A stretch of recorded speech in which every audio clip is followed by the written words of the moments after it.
About 1910, modern science became aware of the endocrine system.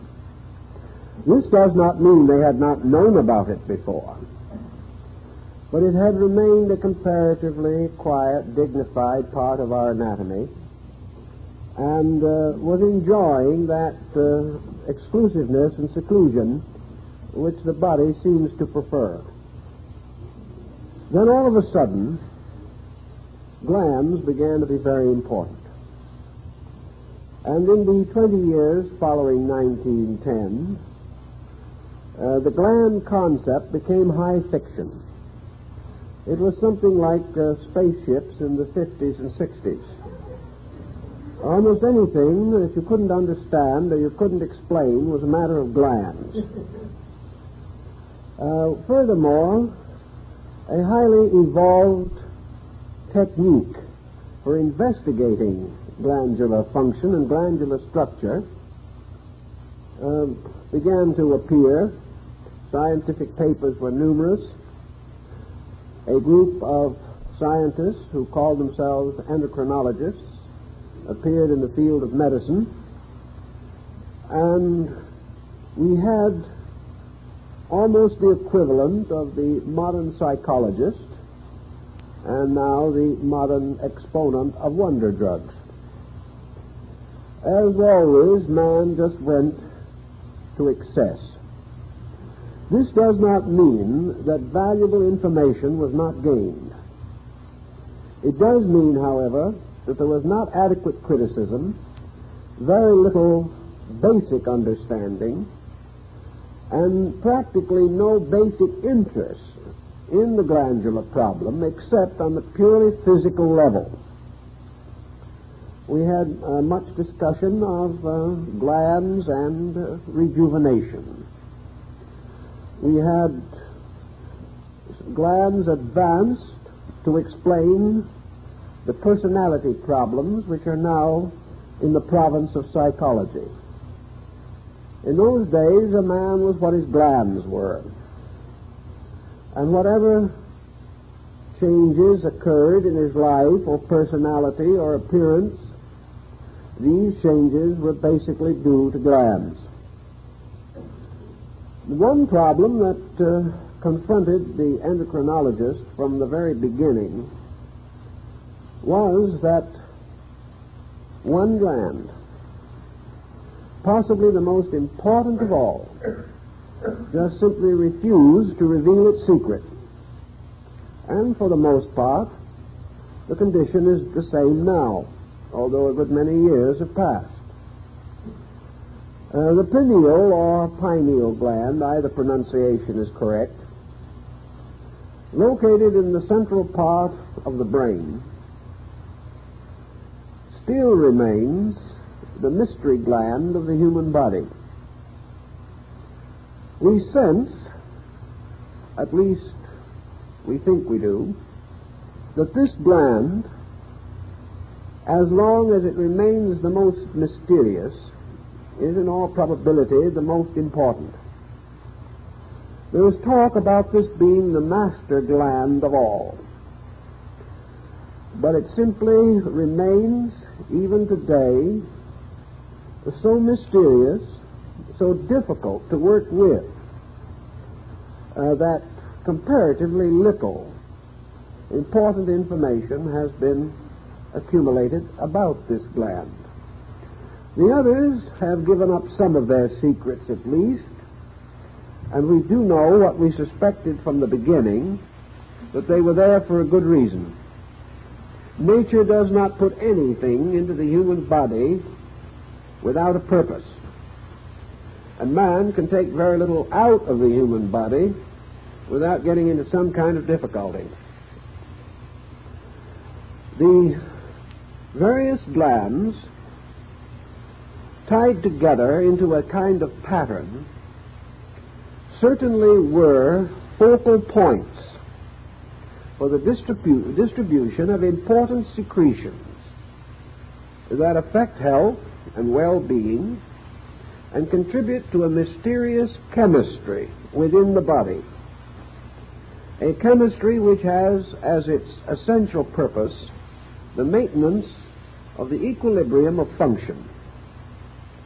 The glands, therefore, act as regulators, distributors, integrators, organizers. And in their natural and proper functions, they are certainly of the utmost value. Yet with this general concept, we followed along the old accustomed way, which we are still following, to try to find out how we could influence these glands, how through various procedures we could become masters of their functions, so that we could direct, amplify, or reduce these functions by various scientific means. Here again, some definite good was achieved. And there are persons alive today in relatively good health who would not be here if it had not been for the endocrinologists. Sometimes we suspect, however, that there are some absences from among us that might be attributed to the same cause. So we are not certain that we are in the presence of a complete and undoubted blessing. The difficulty seemed to be in the early area of research, that it was all carried on by this splendid and brilliant group of materialists who could conceive of nothing of importance except physical symptoms and physical syndromes of one kind or another. To these people, the glands were a new way of trying to bring health to man by merely perpetuating the functions of his body. It was assumed that if you can save the body, you can save all. That if you can keep the body alive, the individual is alive. Here again, there is a broad point of doubt, because there are many people whose bodies are undoubtedly functioning, and that is about all we can say for the individual. We were not at that time very much interested in something that has later gained in fascination, namely the problem of the extrasensory gamut in human consciousness. If we had been interested at that time and a little more sympathetic, endocrine research might have had a far happier, more brilliant existence. This does not mean that the subject is dead. It is far from dead. Work is continually going on, but it does not have the hypnotic fascination that it had in the 30s and 40s. It is now moderating into a general program in which the glands are included with other subjects as well worthy of further thought. We do not have the mania on glands that we suffered from at that time. If this mania had become more aware of the large picture or total subject, a very great deal of progress might have been accomplished, and it is even possible that at least one world war could have been prevented if we had really understood the glands of the human body. But we did not, and we were contented merely to search for means of treating immediate problems. Among the valuable byproducts of this research, undoubtedly, was research into the problem of diabetes and the development of insulin therapy. This is the type of thing which may be pointed out as the best that was achieved. There is much more, however, to this great problem than the correction of physical ailments. Unfortunately, however, the public mind follows the scientific bent, and most people are far more interested in obscuring symptoms of existing troubles or of hopefully looking toward the remedying of some physical situation than they are in the search of the larger verities of human existence. So both supply and demand kept the entire research into the gland field largely on an objective physical level. Today we are probably more aware than ever before on a scientific level of the relationship between what we term consciousness and body. Now, of course, to the scientist, for the most part, consciousness is still a physical term. Mind is only a condition of matter. And in this thinking, we cannot entirely escape into the freer atmosphere of larger thinking. Still, however, we do have a new perspective, and that is the perspective of a person in a body. And we begin to realize that in some way this person must operate through the body which it inhabits. Therefore, all areas which may have a bearing upon this are becoming increasingly important to our thinking. The great French scientist whom we refer to in our book, philosopher-scientist René Descartes, was one of the first to express a series of rather noble thoughts bearing upon the relationship between consciousness and body. He declared that the anima, or soul, certainly operated through the whole body, through all of its substances, its organs, its propensities, and its functions. But although this could be rather immediately accepted by the thoughtful, there was another, more advanced question. If this operation was general throughout the body, there must be a controlling or directing center. Functions of all kinds arise from certain basic energy poles or fields within the body. Therefore, if the body is all responsive to soul, then there is this implication that there must also be a particular part of the body which is most particularly sensitive to soul. That there must be a headquarters, so to say, for this vast field operation. And it was Descartes' opinion that the pineal gland in the brain was this controlling center. He held this after a great deal of thought and consideration.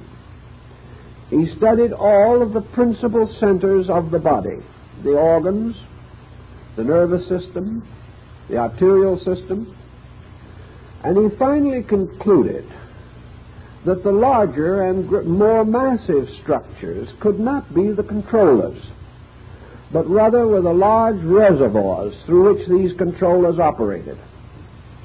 That in all probability the controlling power would be posited in a comparatively small and sensitive area. Just as, for example, the very fact that man is alive is due to a very small and important area at the apex of the left ventricle of the heart. The area involved is probably not much more than the size of a small bean. Yet this is a controller, a very important dynamic. And if anything happens to this one controller, the rest of the body ceases to function.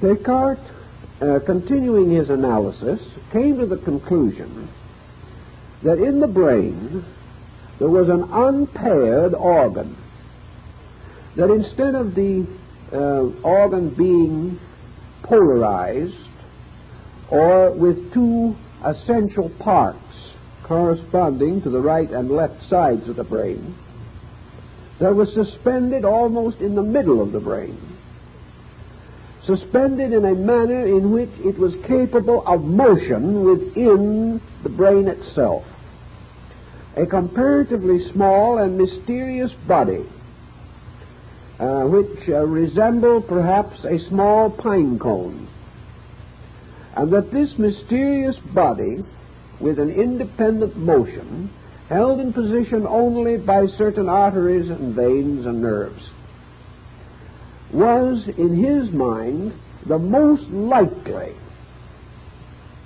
organ or center by means of which consciousness was able to impinge itself upon the body as a living structure. Therefore, that life came essentially from the heart.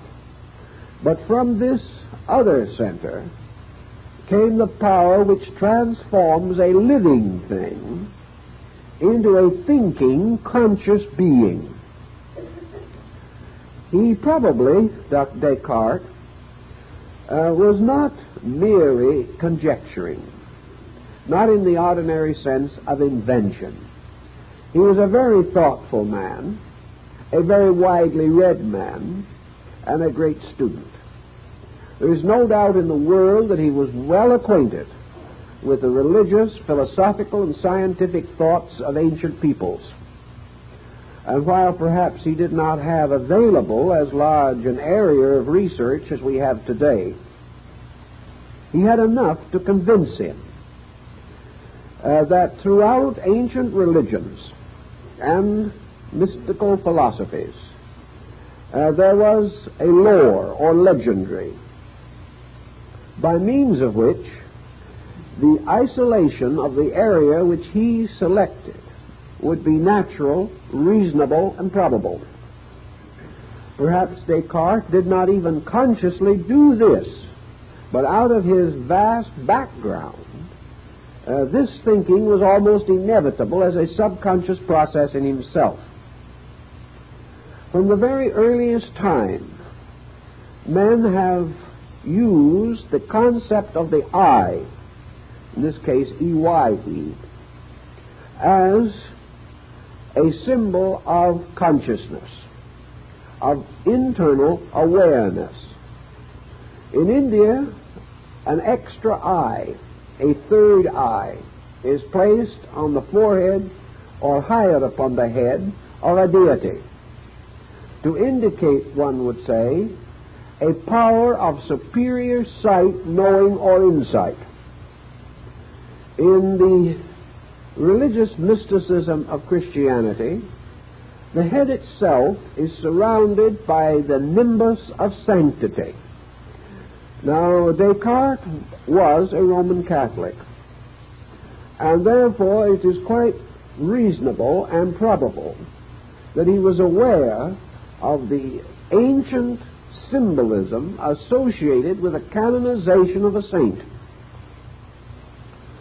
Now, all through art, not only Christian art, but also Buddhist art and the arts of other Oriental peoples, sanctification is artistically presented or represented by adding around the head of the person a halo. In the development of the idea of canonization, developed quite a science of halos. All halos, aureoles, and similar luminous envelopes or surrounding light patterns are according to certain rules or designs.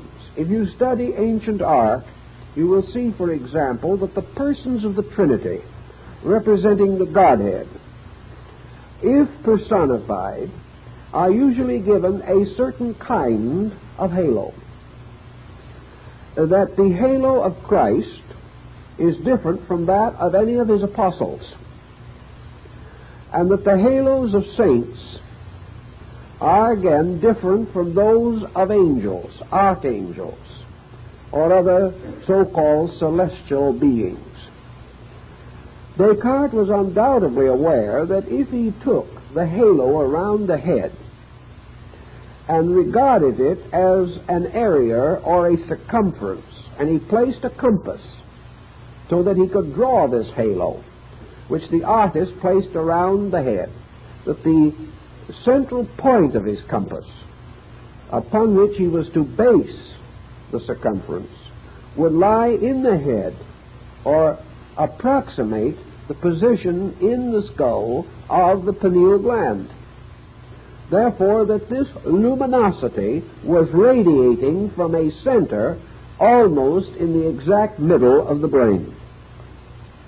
Now, this luminosity we conceive of, probably, as being simply an art symbolism.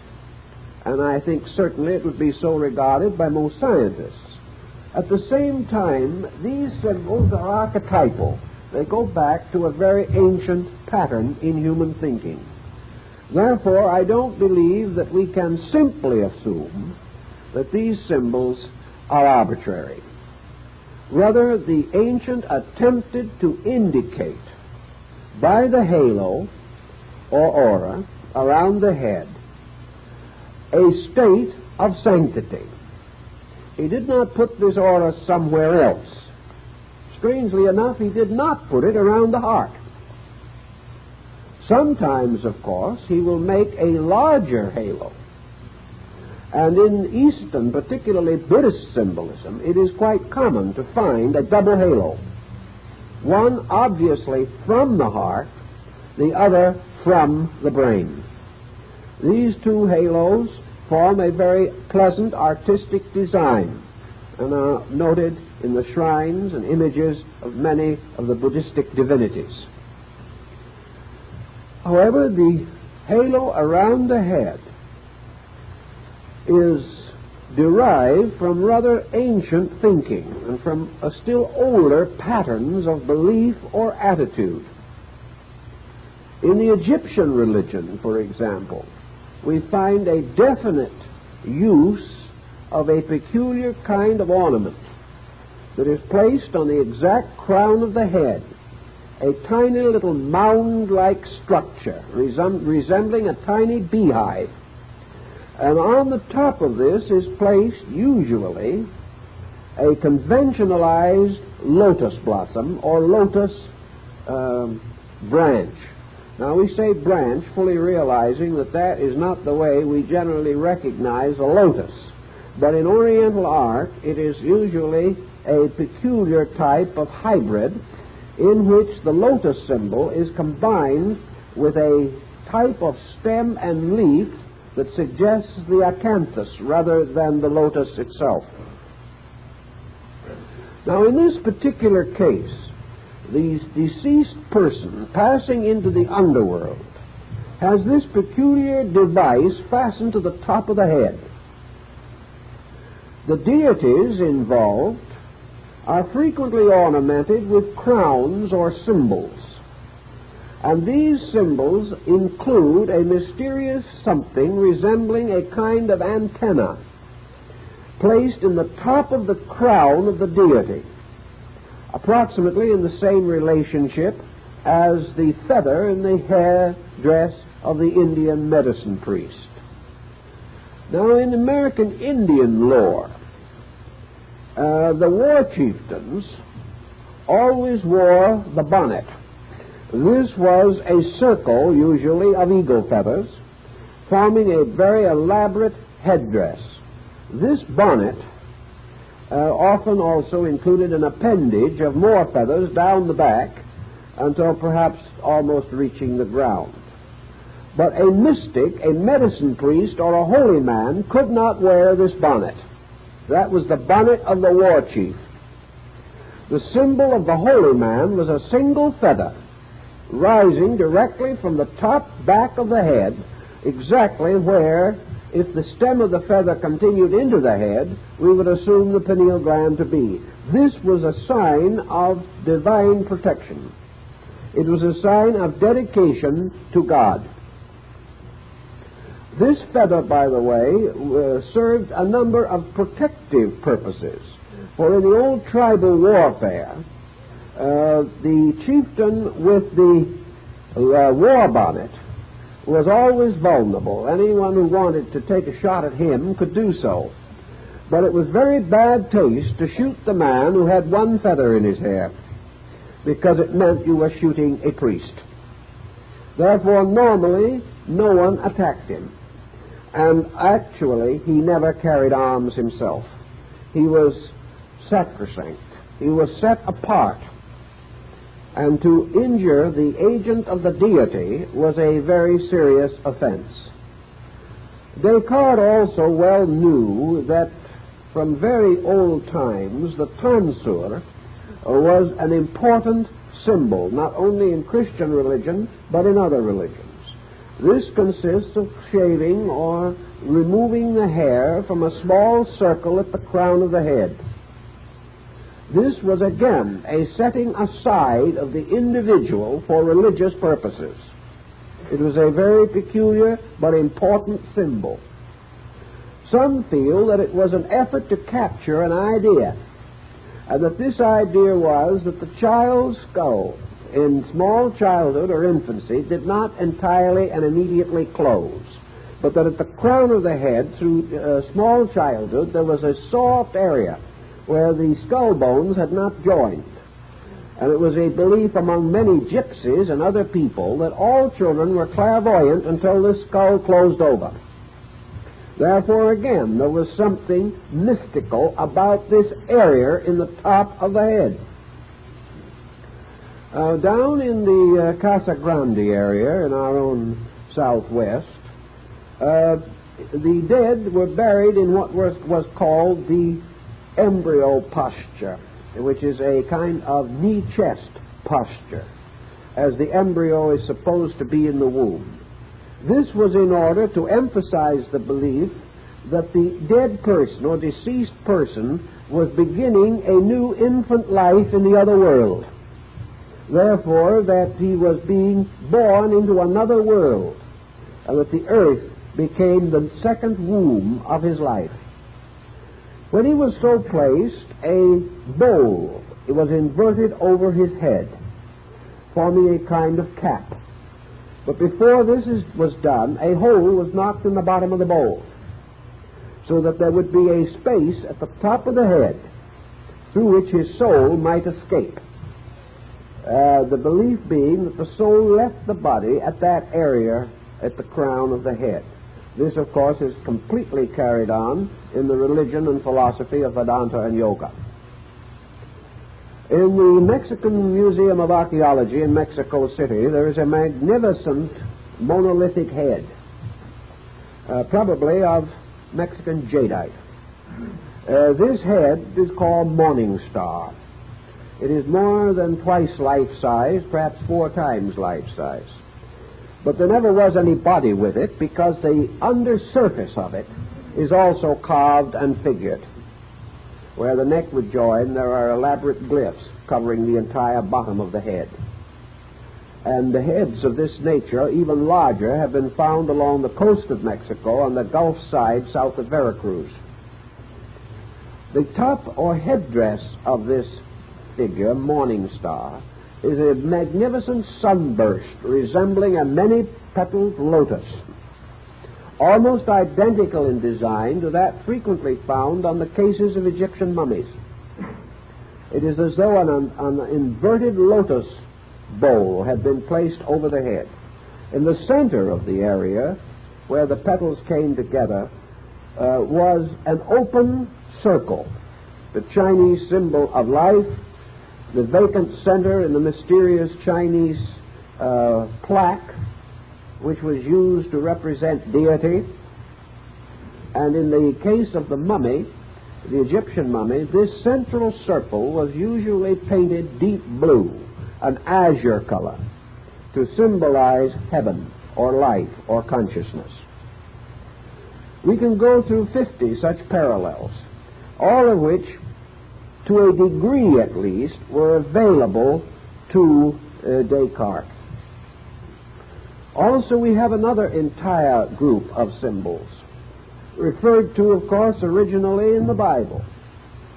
The mystery of the eye single, the mystery of the all-seeing eye of the Masonic lodges, the mystery of the same all-seeing eye that is found frequently in the artistry of cathedrals and other religious edifices, sometimes placed within a triangle, a triangle being basically, for one reason or another, used frequently to describe the shape of the third ventricle in the brain. This eye single is a mysterious kind of eye. We do not know just exactly what the Bible meant when it said, "If thine eye be single, thy body shall be filled with light." But it doesn't apparently mean that we should close one eye and expect illumination through the other one. Nor does it seem to imply that there is any ordinary organ of sight that is single. The only eye single we can conceive of is the one that Descartes found, because it is the only unpaired organ in the brain. It is single. It also is composed of exactly, or very nearly exactly, the same materials as the optic nerve. Therefore, that it is a potential eye. And in a few small forms of life, I could suggest perhaps that the gasteropodia is one of them, if that will help anyone, that in this particular, in these very primitive forms of life, there are still cyclops. There are still forms of life today that have one eye. And where they have that one eye, it is certainly and undeniably the eye which is now represented to us by the pineal gland. It is not the type of eye that we otherwise have. It is also present under a thin veil in certain forms of horn toads, and it is present in the central upper part of the skull, not where the ordinary eyes of the creature would be. That all such facts are available, and many others, might well cause us to pause and inquire concerning this eye single.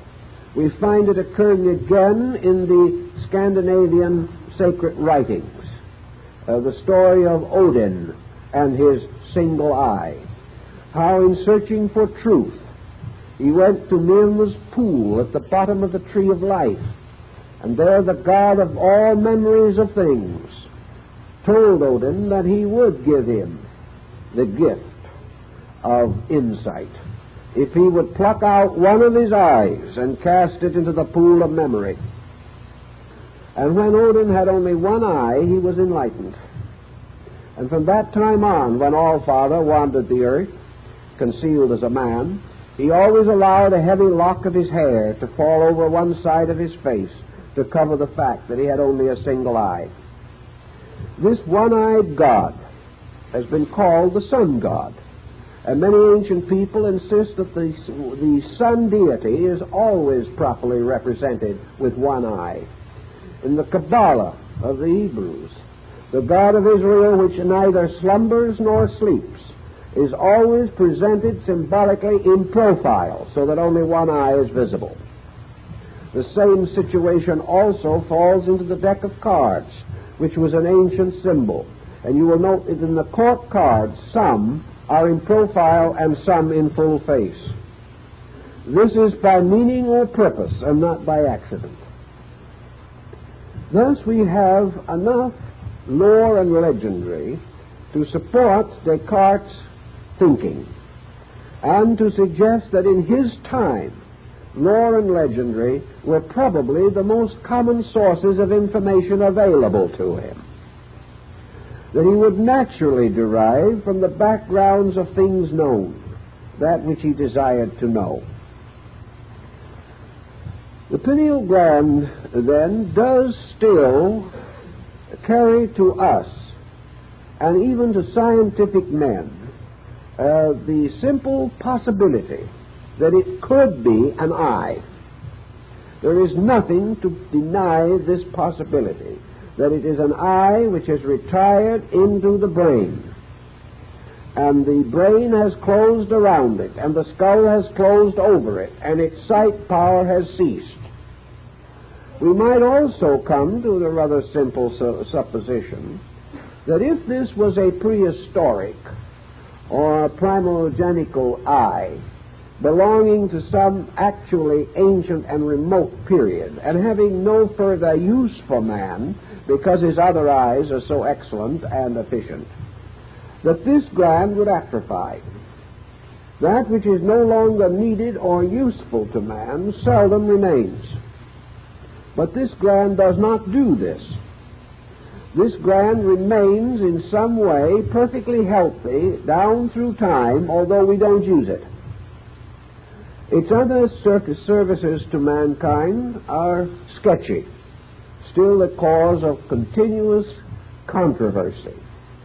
But that it is possible that this gland is an eye, that it does have enough structure to cause even a scientist to admit that it could possibly have visual power, but that this power is no longer active, but rudimentary traces of it can still be seen in reptilia even to the present time.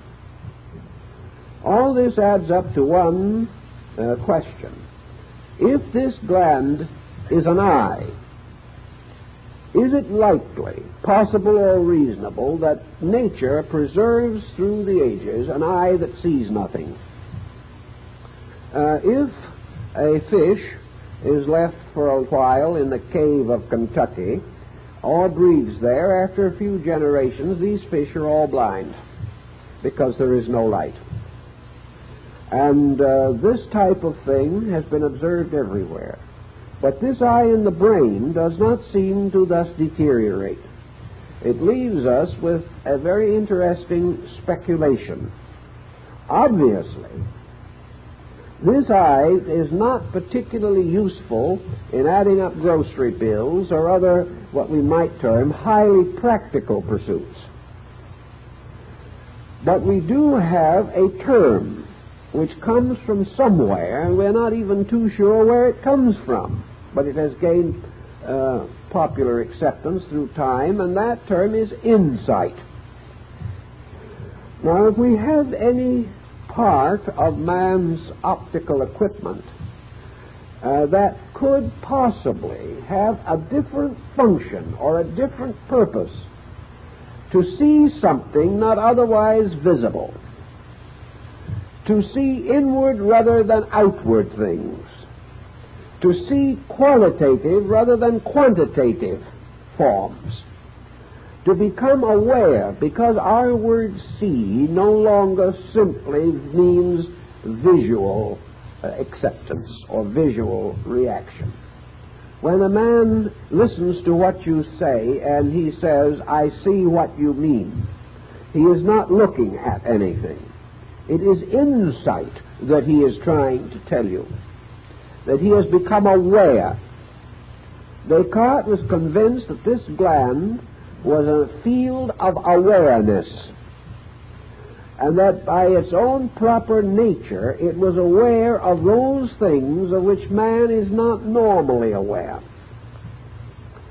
and that man actually, for all of his objective awareness, is utterly dependent upon the contribution of a kind of awareness which he does not even recognize or understand, an awareness inward into value. This kind of sight is a sight into principles, and it may also imply more things. It may imply a sight outside of the sensory range of the 5 sensory perceptions that we now know. It may represent a connection to a vibratory band which man is unable to recognize, know, or cognize in any other ordinary sensory perception. This would be quite reasonable and philosophically sound, because it is obvious that man must have some cognition beyond senses. If he does not have a cognition beyond senses, he is doomed to live and die in a sensory universe with no means of escape. This was not nature's intention. The individual, in order to be more than he is, must have an awareness greater than is commonly available to him.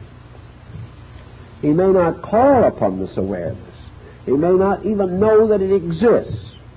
But unless it does exist, a very subtle evolutionary process in the life of the individual is frustrated. There is no escape from what Buddha called the machine of the five senses. This machine is a squirrel cage. And no matter how much we use these five senses, or how skillfully we use them, we can never see anything except that which is outside of us and around us. And from the reaction to the things brought to our attention by the physical senses, we create the mental instrument. And the mental instrument, therefore, is absolutely locked in the processes of the sensory perceptions. Thus, man can never know more than his five senses report to him. He can never come to a conclusion more vast than their testimony. He can never escape from their tyranny, and he can never avoid or evade the inevitable pressure of their authority. Well, this actually cannot be true. Consequently, man must have some means of cognition which is beyond the sensory perceptions as we know them.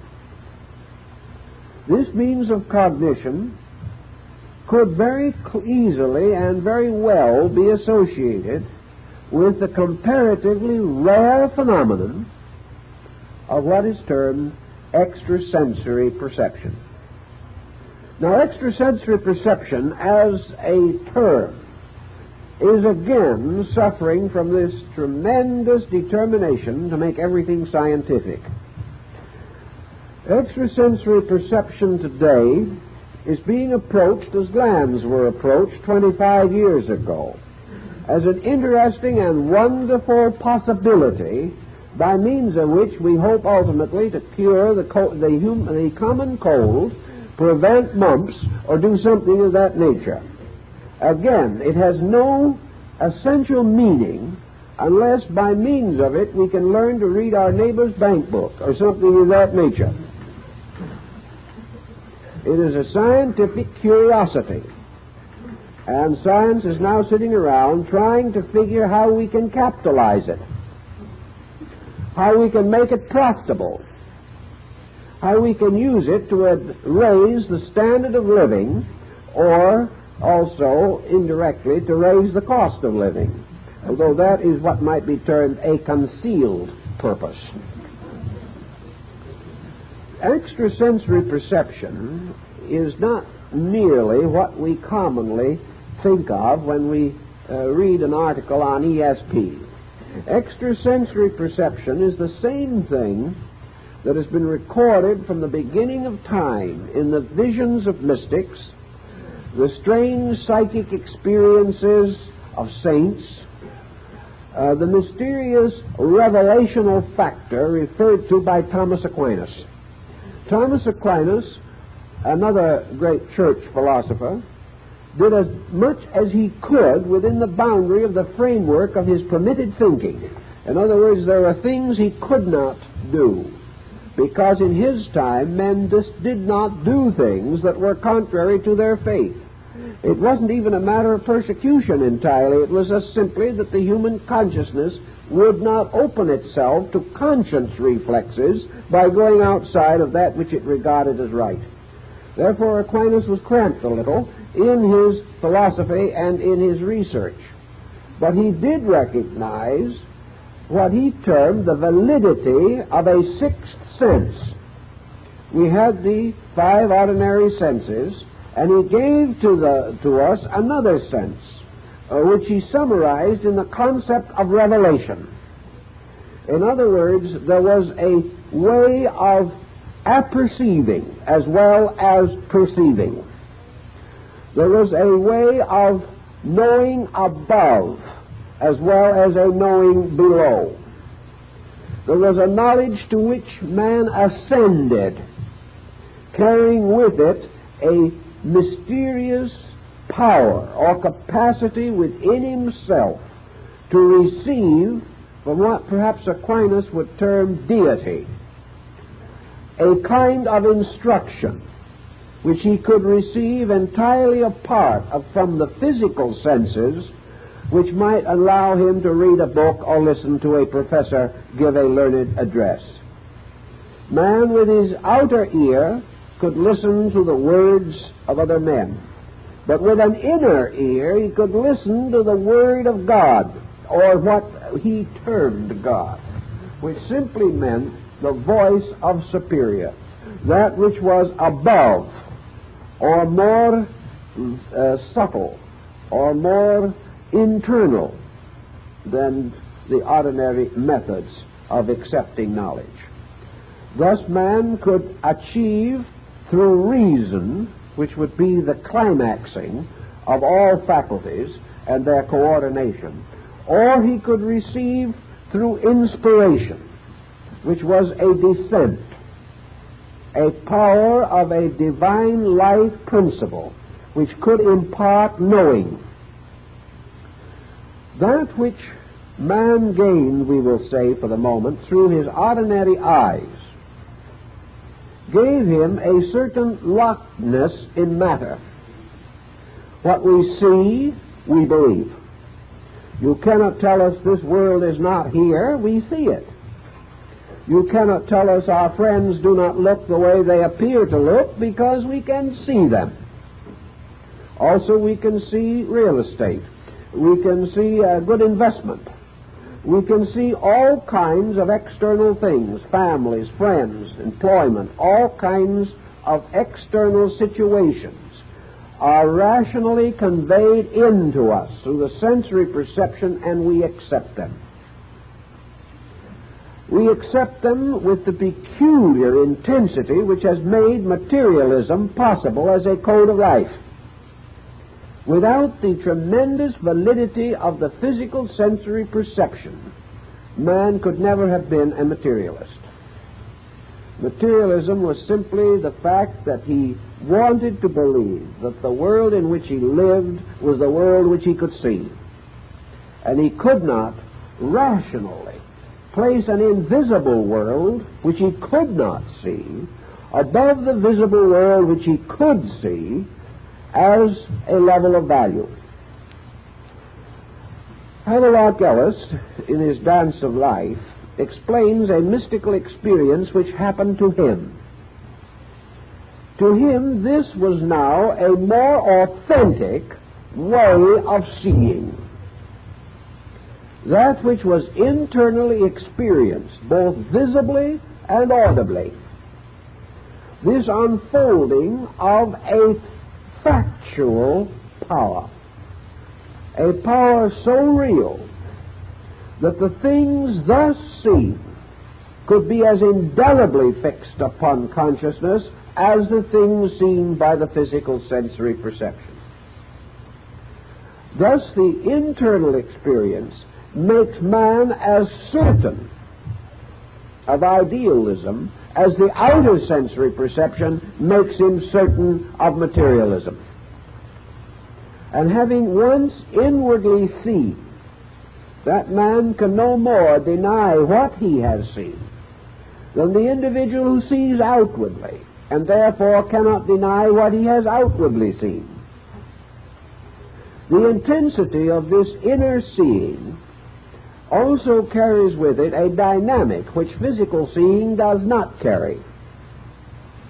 Plotinus points this out, where he says that although in his lifetime he had only on one or two occasions been given this moment of illumination, that from that time on the material world in which he lived could never again possess him. This experience inwardly was so great that even a long lifetime of habitual objectification back into the sensory world could never, for even a moment, cloud this other thing, this greater thing, which he had seen and known. Ellis tells us practically in the same words, where he tells us that this experience, which occurred to him in almost an inconceivably rapid instant of time, was of such tremendous intensity and validity that it could never be forgotten, and that as a person he could never have the attitudes again which dominated him prior to this experience. And it would not be necessary for the experience to be repeated. It was indelibly set upon consciousness. Now, such an experience as this must be regarded as either metaphysical or simply superphysical. If we wish to assume that without any peculiar or convenient machinery, by a grace of deity, by the intercession of some spiritual power, the perceptions of man can be miraculously quickened, so that to a person, for no reason perhaps that he can understand, or for no rational purpose that he can define, a mystical experience can happen to him, perhaps cannot happen to another person, so that by some miraculous intercessional power, 10 people, 100 people in 1,000 years can have this valid experience. This is one view on the matter. The other view, which probably has a little better philosophic content, is that these experiences so described are possible to all human beings, just as certain attainments in this world are possible to all human beings, but that only to certain persons, under certain conditions, do the experiences actually occur. Also, we know that within a body of society, we have one group which we may call normal. We have another group which lies below normal, which is a kind of subnormal pattern, representing psychological infancy or immaturity. That we then also, above normal, have an ascending order of superior types. Superior not possibly according to some materialistic measuring rod, but superior either in psychic chemistry or in some internal spiritual grace. And that therefore some persons have developed or unfolded their natural potential, so that experiences are possible to them at a given time, but that these experiences are possible to all men at some time, because the structure for the experience does exist in all. If such is the case, then the pineal gland is a prime candidate for being involved in this superphysical situation, a situation that is not miraculous, is not mystical essentially, mysticism being only a term by which we try to explain something not generally understood or cognized. But remembering one of the really wise statements of Aristotle, where he says that when physics is properly understood, there will be no further need for metaphysics. In other words, metaphysics is merely a term to cover the undiscovered facts of physics, and that the entire procedure is a perfectly orderly one, and that this orderliness seems to suggest that the pineal gland is in some way a controller, that it is in some way a door, by means of which certain experiences of inward consciousness may be transferred downward into objective existence. It is possible also that this gland is the secret of your sleep-dream phenomena. and that it is this gland which makes the dream remembered or forgotten when we awaken. It is this mysterious gland by means of which that which is not normally available to the sensory perceptions may be impressed upon them from within, particularly in the form of a visual or auditory experience. Thus, that certain things are seen inside, other things are seen on the outside, and the inner sight may likewise be involved in your psychological processes. And it is very possible that your so-called hypnotic drugs and certain researches that are now being carried on in drugs dealing with psychic stimulus, that these operate because in one way or another they affect the rhythm of the pineal body. The problem of anesthesia and many others, even hypnosis, may lurk in this area where a tremendous amount of research must still be done. Now, we don't want to entirely devote ourselves to this one structure, but the reason why it seems most valuable to us is because it is still the one around which mystery lingers, which has not been as yet explained, and for which perhaps no adequate explanation can be discovered without the aid of mysticism or philosophy as we know these terms today. That they do represent, therefore, our present approach to this situation. Now, it is not known with certainty in the extrasensory perception field that the activity of this body can be stimulated. Most of the sensitives who have been worked with at Duke's and other places were natural. Their own abilities differed in various instances. A continuous practice or some special effort to increase the extrasensory perception did not generally succeed. Thus, the situation seems to be beyond ordinary control. And the answer must certainly be, therefore, that it is not specialization by volition, but some type of psychic chemistry resulting from the ennoblement of the entire life that must contribute to the intensification of this body. Physically, the pineal gland is associated undoubtedly with the controlling factors of growth. Therefore, this growth process, in the terms of the pineal, is not merely the distribution of certain secretions to cause the rapid development of body structure. This is only a secondary, perhaps negative reflex of the gland's action.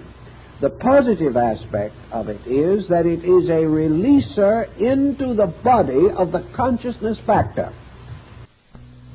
If the shock of adjustment is too great at any time, a death is likely to ensue, or at least a serious mental nervous condition develop. This again was explained by a series of circumstances noted in clinic. One of these is the case I have mentioned before of the small boy who grew up in a few months. He grew from being a child to a man in less than 6 months. At the end of a little period shortly thereafterwards, he also died. The sudden development of the body at a tremendous rate of speed. Not only the body, but the mind. This mind became equivalent to the rapid growth of the body, so that in 6 months the mind attained a basic maturity that would normally have required 15 to 18 years.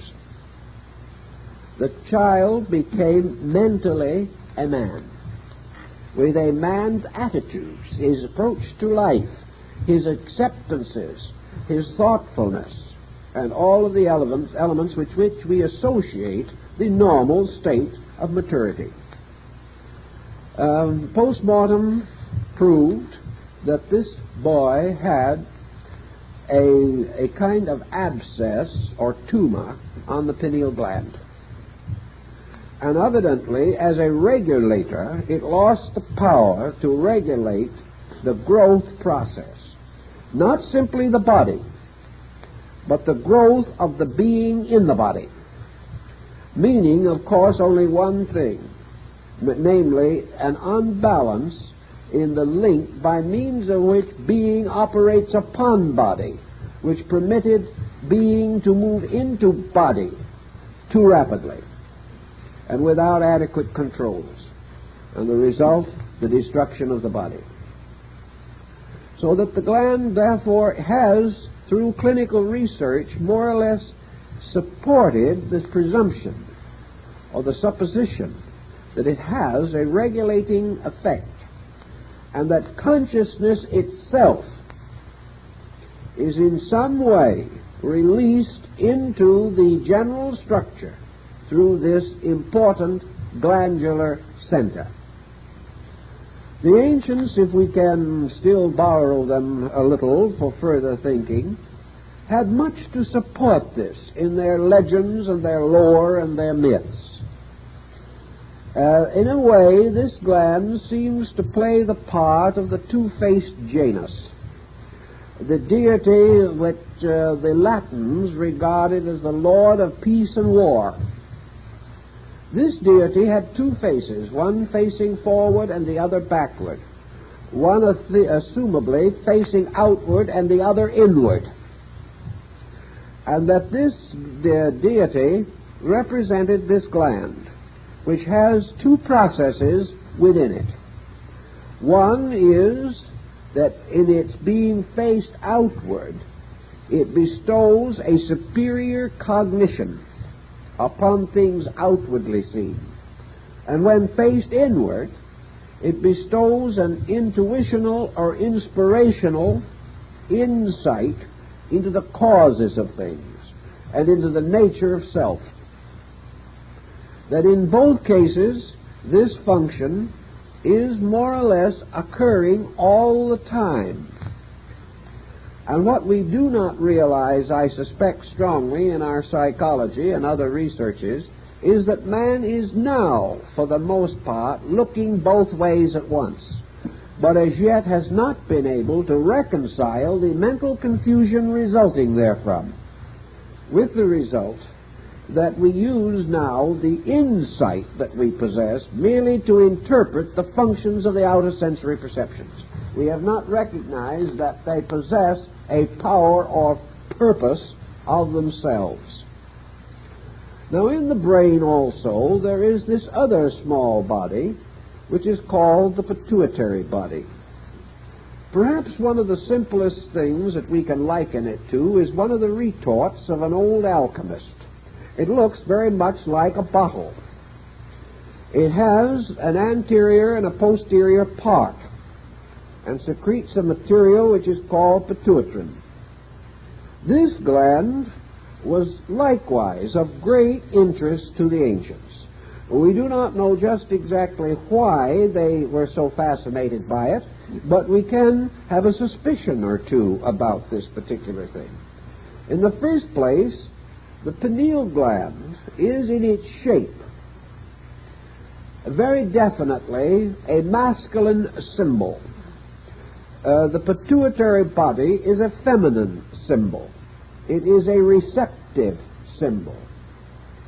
And long ago it was assumed that in the human brain there were two mysterious bodies resembling embryos, and that one of these was male and the other female, and that all mental or conscious process of the human being was the result of a generation taking place, a process taking place between the male and female polarities in the brain, and that these polarities were represented by these two glands.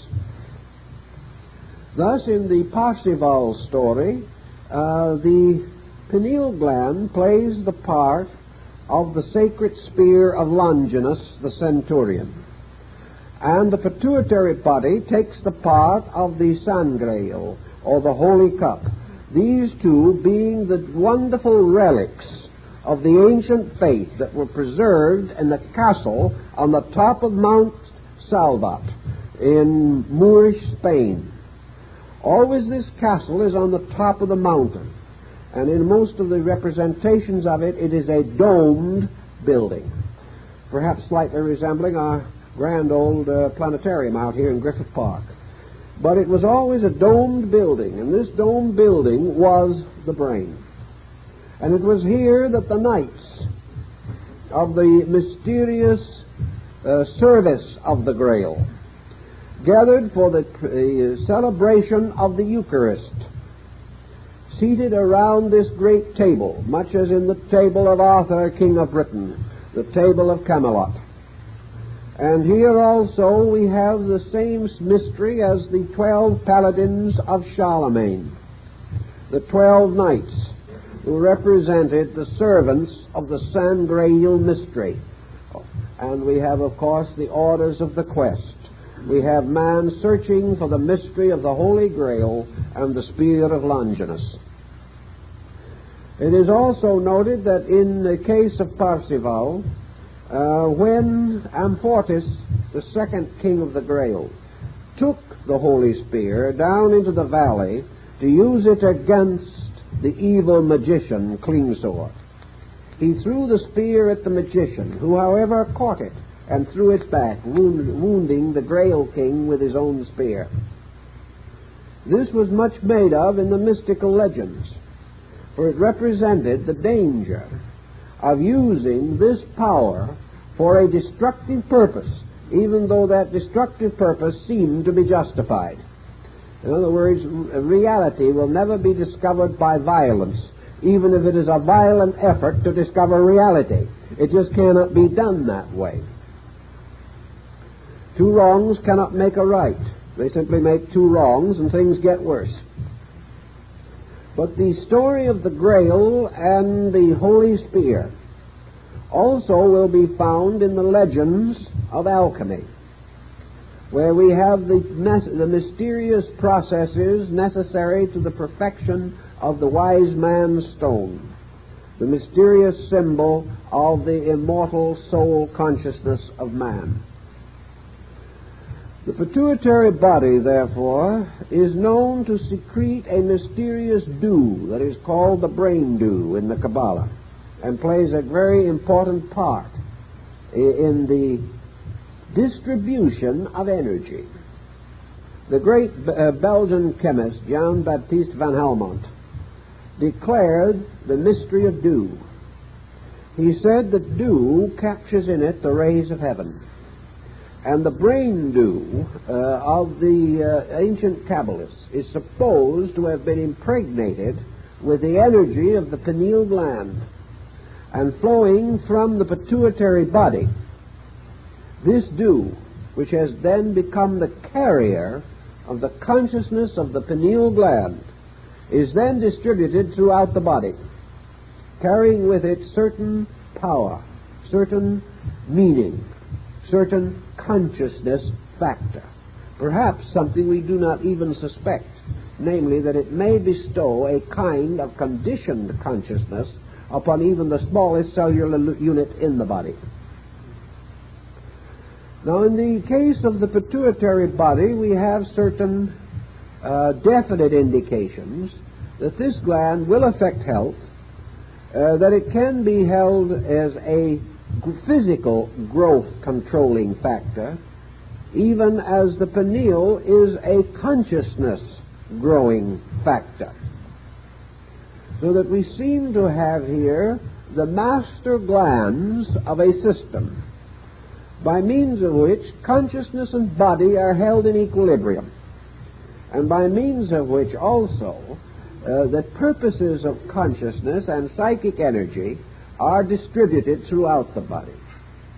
This gives us a possible conscious definition, namely that in the pineal gland we have the seat of consciousness, or the focal point by means of which consciousness and body meet. And in the pituitary body, we have the seat of psychic knowing, this thing that we call the soul.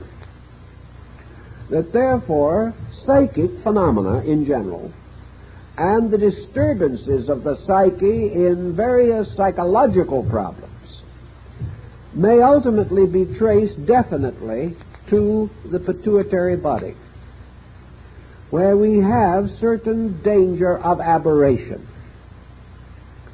That aberration may arise in the pituitary, and clarification in the pineal has been suspected for a very, very long time. The development of the pituitary body also seemingly has a very strong bearing upon the sense of smell. That in some way this gland was anciently controlled or directed by means of what were called fumigations. In other words, incense, various types of odors, as in the story of the frankincense in religion, that the pituitary body responded primarily to the vibration of odor, and that it can be affected and modified in its function by various odors. That as a reaction to this, it means a certain kind of vibration, for odor is only possible as the result of vibration. The gland, in its normal function, has also a body normalizing factor, and in cases of disturbance of this gland, we have the tendency perhaps to obesity, or perhaps again to extreme thinness and loss of bodily quality and sufficiency. The gland, when it goes on one of these so-called rampages, produces a distinct physical condition.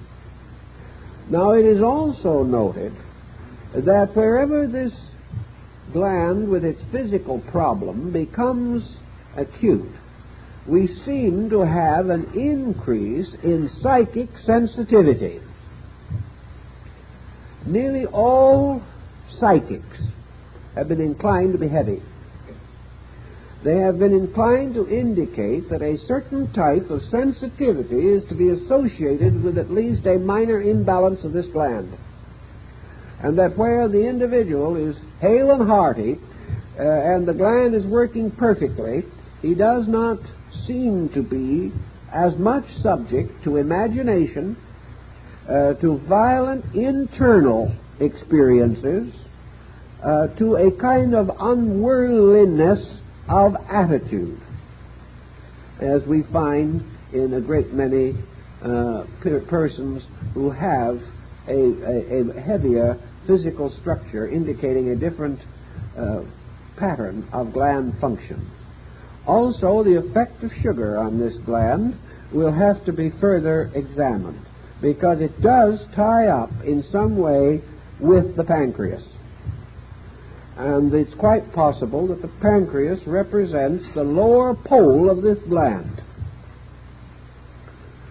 The function of the various glands through the body are not too difficult. Most persons have had some fair knowledge of them. The principal endocrine glands, of course, are, in addition to what we have mentioned, the thyroid, the thymus, the suprarenal cortex, which is really a double structure, resting in the form of a gland on the cap of each kidney, and the liver, which is the largest gland in the human body, and the pancreas, which is part, of course, in connection with the spleen structure in its function. These various glands have a controlling or regulating action of one kind or another. Let's try and see if we can investigate them just a little more specially. Suppose for a moment we attempt to study the spleen, which is a very interesting gland. And in order to study the spleen, we make a very simple experiment. Let us take a small sheet of very thin rubber, say the size of a sheet of typing paper. And with adhesive tape, we bind this over the area of the spleen, covering the skin over the area of the spleen. If we do this, it will not be very long before we will notice some results. The reason we notice the result is that this rubber protective, which we have placed here, is cutting off certain energy rays. The spleen is like a kind of umbrella. It is almost like one of these radar devices by means of which we can pick up planes at a distance. The main difference being, of course, that the spleen is primarily concerned with picking up energy, not picking up planes. It is a receiving area into which energy flows. And this energy, reaching the spleen, begins to nourish or support the etheric magnetic field of the physical body. Thus, the spleen is associated with the energy by means of which the vital health of structure is maintained. Wherever there is debility of vital energy, something is wrong in connection with the function of the spleen. But there's no use going and trying to have this diagnosed. Almost anything else will be substituted in the diagnosis. The main fact is that unless the physician follows the Paracelsian corpus and becomes aware that the spleen becomes the gatherer of the energy which becomes the vital principle, that part of man which corresponds to the plant kingdom is sustained by the spleen. Now, the plant kingdom has the power of growth, but not the power of motion. It has the power of color, but it does not possess certain other faculties and powers, and the structure of it is quite different from that of the animal, for example. It represents a less complicated organism with less available function, but it does possess the two basic functions, namely growth and reproduction. Therefore, we must express through the spleen the basic energies necessary for growth and reproduction, and also for color distribution, which the plant has likewise achieved. If then we want to know how man as a healthy plant is proceeding, we have to realize that the growth, energization, representing the plant system comes in this area. I also very strongly suspect that this is the tie between man and what we call cycles of climate, weather, and temperature. That in this we have perhaps the field in which the actual relationship between sidereal bodies and man is set up. For here it is that the energies and the energy field of the earth continuously being modified by the positions of sidereal bodies, that this energy field enters man. Here also we have a sympathetic situation. For here we have what I believe it was our old friend Sir Kemlin Digby back in the good old days who said that sympathy belonged to this area, that the sympathies between things are carried in energy. Therefore, that compatible energies create vital sympathies. And by vital sympathies, we mean the affinities of things for each other, or the power by means of which like and like mingle. Perhaps under the heading, therefore, of sympathy, if we wanted a good example of it, we might point out the problem of blood transfusion or infusion. Slightly different in process, but not entirely different in meaning. The infusion would be closer, however, to the splenic factor. But here we have a strange blood introduced into a system. This blood must be overcome by the blood of the person, and its own vital field must be permeated by the vital field of the person receiving the blood. There must be an electric, vital, magnetic victory of the person over the strange blood which he has received. To a smaller degree, there must be also this victory of the individual over every element of food that he takes in, because he is taking in a dissimilar, which he must make similar, or he can do nothing with it. This similarity factor, this sympathy, appears to be largely under the control of the spleen. If, therefore, this becomes damaged beyond a certain degree, the individual cannot live. This is one of the indispensable parts of man. It cannot be sacrificed. In fact, for the most part, the glands cannot be totally sacrificed. There are one or two that can be, because when that occurs, if it is necessary to remove them, their burden is carried to another gland of somewhat compatible purpose, as, for example, the transference of the responsibility, mutual transference between thyroid and parathyroid. Each one can take something that is necessary if needed, and the glandular system, if deprived of a function, redistributes that function over the surviving glands, if it is possible to do so. Some, however, this cannot be done with, and anything happens to these glands, there is no answer. If the a kidney is removed, the suprarenal is generally left, because it is not possible to spare some of these glandular structures. They are too subtle. Yet we are not aware of why they are so necessary. Now, the liver is the largest gland in the body and is also probably one of the most abused. We recognize in the liver, in the apex of the great body of the liver, the great lobe, the center of, well, for our purposes, let's be rather blasé and say the center of the beast in us. This is the center of animal life.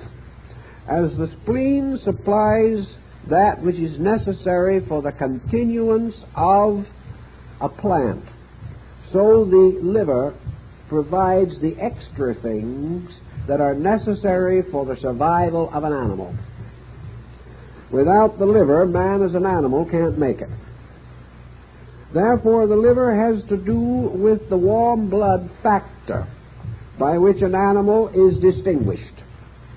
The liver, furthermore, has to do with motion.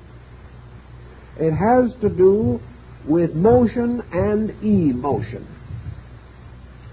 And the entire possibility of man as a warm-blooded creature, developing a whole pattern of emotional reactions to motion, the relationship of the entire sensory structure to the blood circulation. In other words, an animal has senses, the same as man. They are not bound by the same coordinator, but the sensory perceptions are there. The animal can see, it can hear, it can feel, it can taste, and it can smell.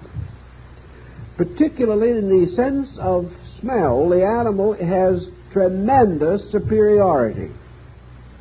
This superiority can only mean one thing, that in the animal, the pituitary and the liver have formed a companionship far greater than in the case of man. In man, the power of the pituitary has gradually been shifted to the pineal. And as a result of that, on many levels of function, man is less self-sustaining than an animal, perhaps even lacking certain judgment that an animal possesses in a rudimentary way. Certainly an animal can determine friendship and false friendship more quickly than man. It can also find its way home when man is totally lost. The animal does possess certain powers, and the highest power of the animal seemingly has to do with its psychic propensity, which goes back to the pituitary body.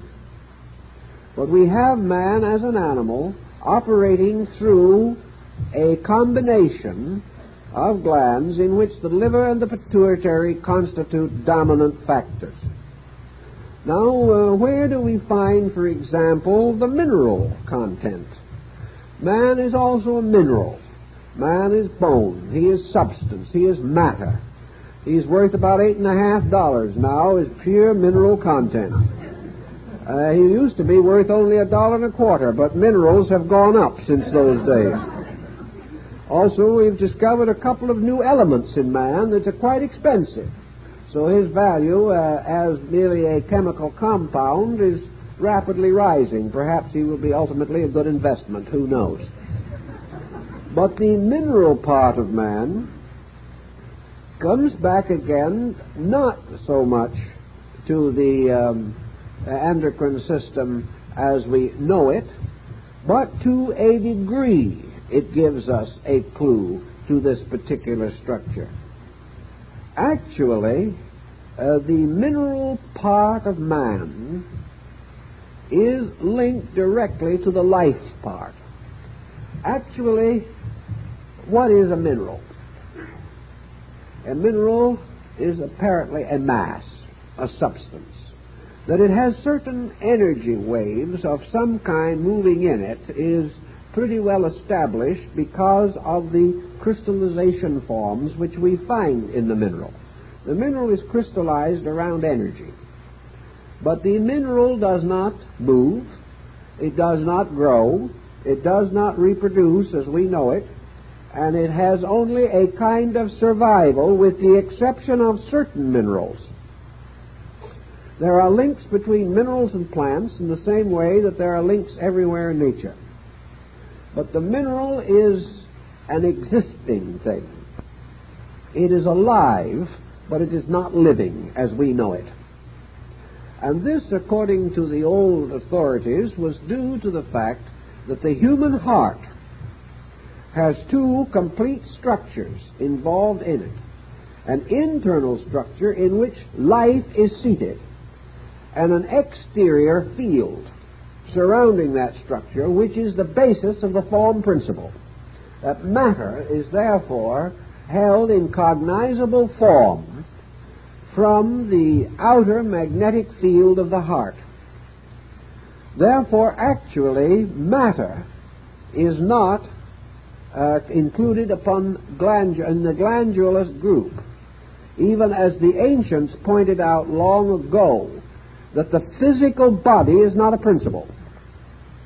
The physical body is a receptacle only.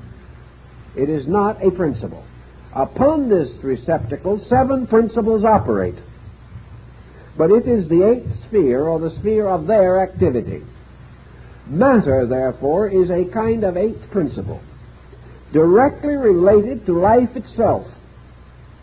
The vibratory polarity of life and matter is in perfect harmony. And for that reason, the physical body is tied as a living thing to the structure of the core of the heart, and as a condition or an enduring form to the outer part of the heart. The heart contains or controls both of these processes. We do, however, have certain other, what you might call luxury processes taking place in man. One of them is represented largely by the thyroid. Now, the thyroid gland, which of course is located in the throat and has a peculiar structure, almost wing-like in appearance, has long been associated as a gland which has to do with growth, with bodily equilibrium, with body chemistry, and perhaps generally speaking, it is a sort of pacemaker. The thyroid is a sort of district manager. It is up to the thyroid to accomplish at given times and under given conditions processes which are imposed upon it by other glands. The thyroid is the efficiency expert in the glandular group. It is the power which takes upon itself many different elements and works them into a proper pattern. And if by any chance this pattern process is lost, a series of glandular reactions of several different kinds appear almost immediately. In other words, if this gland gets out of equilibrium, the body, so to say, gets completely out of focus with the patterns of its purpose. Therefore, if there be an archetypal pattern of body function, this pattern is enforced by the thyroid. Now, we might say, is the loss of the thyroid, or part of it through surgery, therefore a terrible spiritual disaster? No. If man's spirit could have been destroyed by science or surgery, it would have been gone so long ago we wouldn't any of us have any. These are not disasters, they are inconveniences. And it is undoubtedly true that there are occasions when various parts of man must be sacrificed to preserve the rest. This can happen. And as the purpose of man is to experience the growth and development of this world, it is better that he be here to experience than he sacrifice the total experience to preserve some theory about a single part. This would not be considered good, reasonable procedure. Therefore, the thyroid or part of it may be sacrificed. If so, other glands immediately take over to carry this load. And, of course, the load is sometimes partly carried by the liver, partly carried by the parathyroids, which under normal conditions should not have to operate, and partly again by the pituitary. What part of it is taken over by the pineal we do not know, but there is much to suspect that something could be, for the reason that an archetype or a pattern or a coordinator is the primary function of the pineal. Therefore, this may be a relay station in the pineal chain. In fact, in a funny way, all the glands are relay stations of one gland, the pineal. It is the master of them all. The parathyroids are not supposed to have too much activity under normal conditions as the child develops.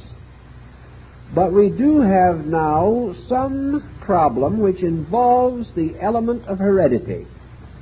We have a problem in which the child in a certain early period in life seems to receive and be sustained by a parental energy.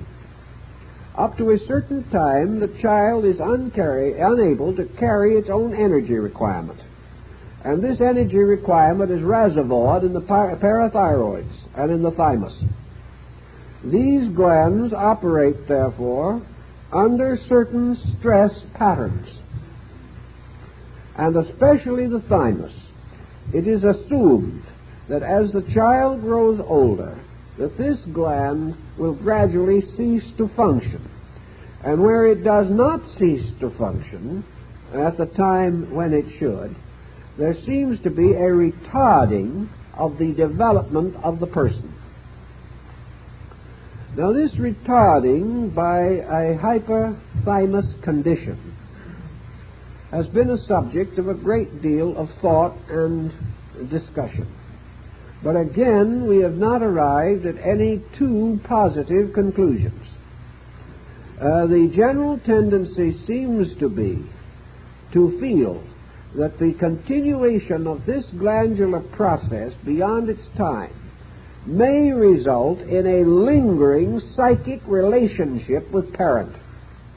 In other words, if you have a condition which you might call psychic dominance, or if you have a condition in which two identical twins are constantly psychically aware of the condition of each other,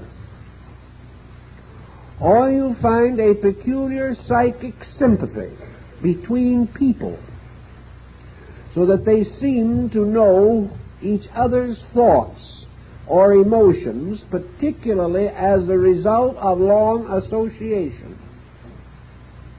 People sort of growing together, growing like each other, growing so that they almost have one mind between them, or one set of reflexes. It is suspected that this has to do with an unusual lingering of the thymus function, and that this function, therefore, impairs, if it is extended, impairs the assertion of individuality.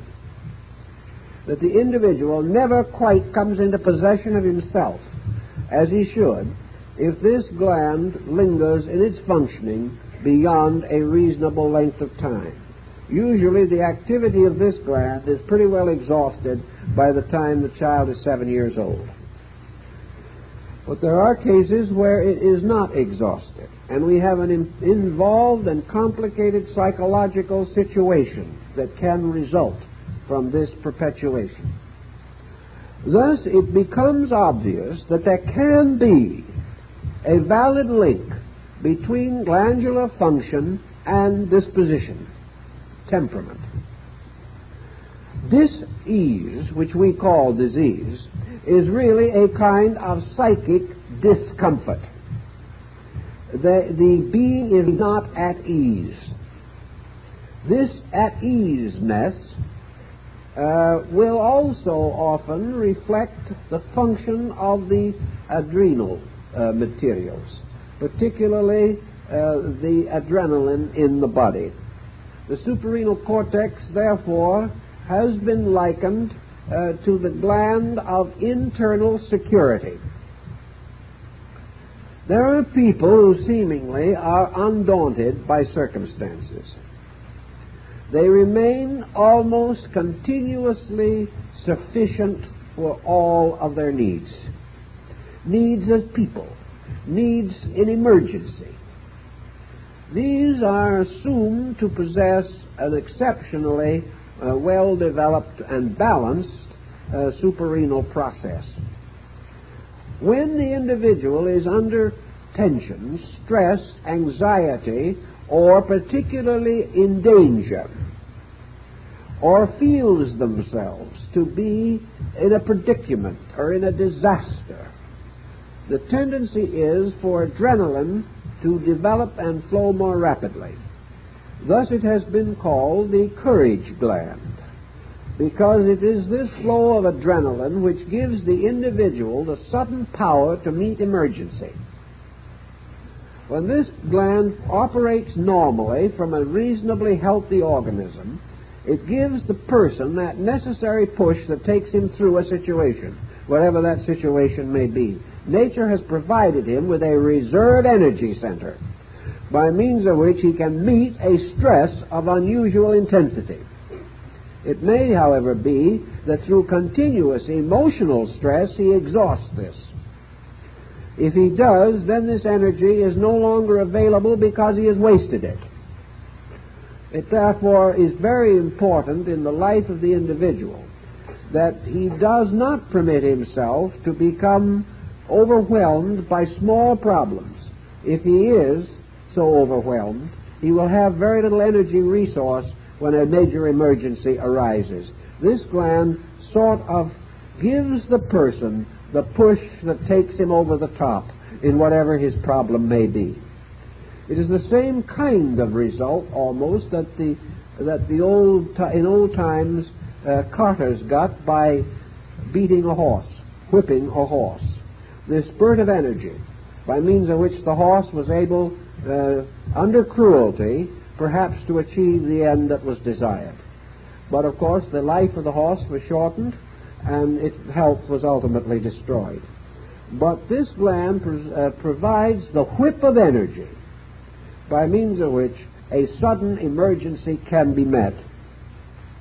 Nature therefore has provided even for contingencies of this kind. We must sometime recognize that these glands constitute specializations of energy, that they are in a very large measure very much like the chakra situation. In fact, in some groups among some groups of students, the glands and the chakras are very closely related. I do not think this was the original intent, however. I think the glands represent another group of factors. Plato was of the opinion that the entity or the power in man controlled by means of 8 powers or 8 extensions. And these extensions formed the mysterious symmetrical solid called the octoad, which was the symbol of the soul. The 8 powers of the psychic or of the internal self. Now we have to be a little careful because the word soul does not mean quite the same in Plato as it does in Christianity, for example. By soul, I think Plato probably meant what we call consciousness, because Plato does not use the word consciousness. Therefore, I think to the Greek, this concept of consciousness or the ensouling power, rather than soul as we think of it psychologically, that this ensouling power manifested through a septenary and one more, the 8. That the septenary represented essentially the glandular system, the 8th representing the outer body of the heart which supplied the physical body, the 8th being the body itself, the lost sphere or the underworld of ancient philosophy which would be corresponding to body. So that the septenary of the glands represent a kind of chord, a musical scale, a group of vibratory rates, which the old Egyptians and Chaldeans tied immediately to the planets, which they regarded as in turn the 7 spirits before the throne of consciousness. Thus the glands represent the elaborate chain work by means of which consciousness plays upon the body as upon a musical instrument, causing all of the most subtle variations of its own purposes to be available in body process. This process means not so much merely physical control as the release of consciousness in its various aspects through all of the activities of body. We think of consciousness largely as merely supplying us with certain spiritual volitions, supplying us with certain intellectual intensities by means of which we are inspired to do this or that or something else. But that is only consciousness on one level of expression. Consciousness must be present in the cell. Consciousness must be ever present. Consciousness must be present in process. And by means of this group of glandular structures, the possibility of this direct involvement of consciousness in every aspect of the body appears to be sustained. Now, it was anciently noted also that actually the glands in the body are reflexes of polarities set up in the pineal gland itself. That the gland itself is a 7-fold structure. that the light or magnetic energy which emanates from it is in the form of a spectrum, and that in this spectrum there are the planet-like cores by means of which the gland is tied to each one of the body glands below it. Thus the actual contact is, of course, vibrational. It has to be. But there has to be the vibratory power in that gland in order to create the reflex, as in the tuning harp or tuning fork, in each of the other glands, which is vitalized by reflex. Thus the energy moving through these glands really represents the motion of consciousness on all of its various levels in the body of man. When you get this entire pattern more or less organized in thinking, we therefore see this consciousness flowing downward through vibratory waves and touching like the rising sun striking the peaks of mountains, first the high points, and these high points in man's function are the glands, later lighting the whole body. Now man's mental nature, or the mind-brain pattern, forms again a kind of circumference around this, so that we have in the heart the core, which is life, and the circumference, which is body. We have in the brain the core, which is consciousness, and the circumference, which is intellect. Now, intellect is to consciousness the same principle as body is to life.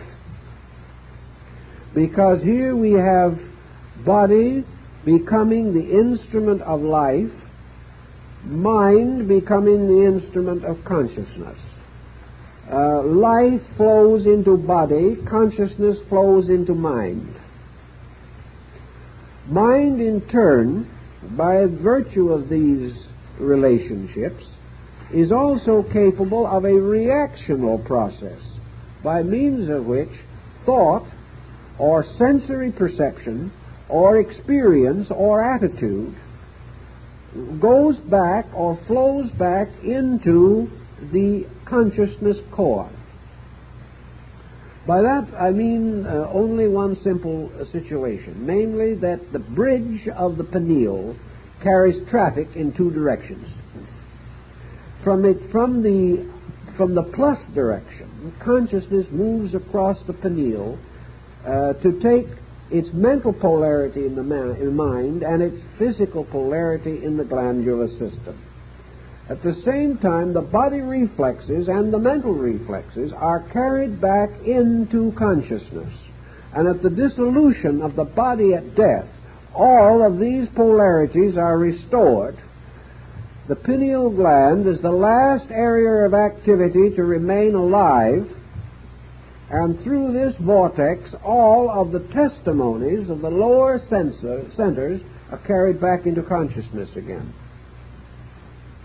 So that it is a two-way road. But behind the glandular system is the real being in the body, operating upon the body, moving through the body, by means of these highly vibratorially poised centers, each of which has an energy rate. These are all this machinery is kept in motion by the vibration of the pineal gland. The moment that ceases, they all stop. But each one has a specialized function to perform, and the coordinated testimony of that function is again returned into the pineal center. Thus, for man, birth or growth, the processes of development, our consciousness moving into body through the glandular system. The process of the severance of man's body at death from consciousness is that the consciousness in every atom and cell gradually unites and flows back again as a consciousness experience into the pineal center, from which it is transferred to consciousness per se, and then the gland has fulfilled its purpose. But man's being a conscious person in this world is largely a matter of the essential functions of these glands, not the superficial function, but the essential function, about which, unfortunately, too little is known, but about which some very valuable thinking can be done on the basis of analogy. And we have enough to support the general picture, even on a scientific level, but we do not yet have all the information necessary to fill in the details.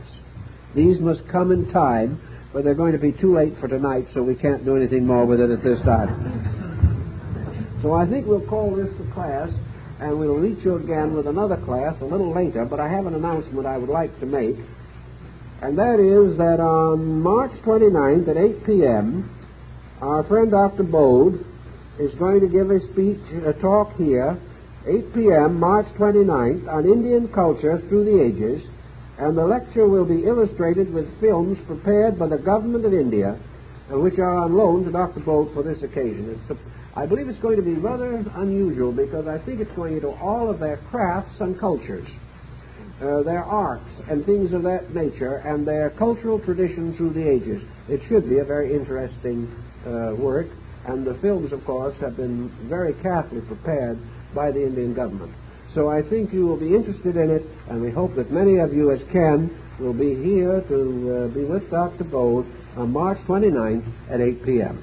Thank you very much.